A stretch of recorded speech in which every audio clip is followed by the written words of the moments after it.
Crossing Altaf town میں جناب تنویر مورائی اور سید سعید کبیر شاہ کی جانب سے پاکستان پیپلز پارٹی کی انتخابی کارنر میٹنگ کا اہتمام یقینی بنایا گیا۔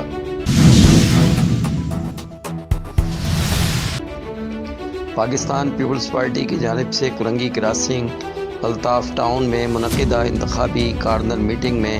محترم جناب ضیاء الحسن لنجار امیدوار PS 35، جناب ذوالفقار علی بہن امیدوار برائے 206، جناب علی ارشد امیدوار این 234، جناب محمد فاروق اوان صاحب PS 95 کے امیدواران نے اپنی خصوصی شرکت سے اس تقریب کو چار چاند لگا دیے۔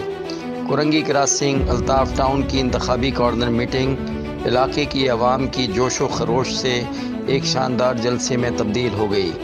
اس کارنر میٹنگ سے مقررین نے اظہار خیال کرتے ہوئے کہا، قائد عوام ذوالفقار علی بھٹو کے چاہنے والے، شہید رانی بی بی کے جیالے اور قائد PP بلاول کے جانثار اس انتخابات میں شاندار کامیابی حاصل کریں گے اور 8 فروری سندھ میں جمہوریت کے رکھوالوں PPP کے جیالوں کی تاریخی کامیابی کا دن ہوگا۔ 8 فروری کو سندھ کی تاریخ میں تاریخی کامیابی کے بعد PPP کے امیدوار عوام کی خدمت میں مصروف ہو جائیں گے اور کراچی میں ترقیاتی کاموں کی نئی تاریخ رقم کریں گے۔ اس موقع پر تمام امیدواروں نے اپنے شاندار استقبال پر پاکستان پیپلز پارٹی کے علاقائی عہدیداران کا شکریہ ادا کیا اور ساتھ ہی ساتھ عوام کا بھی شکریہ ادا کیا۔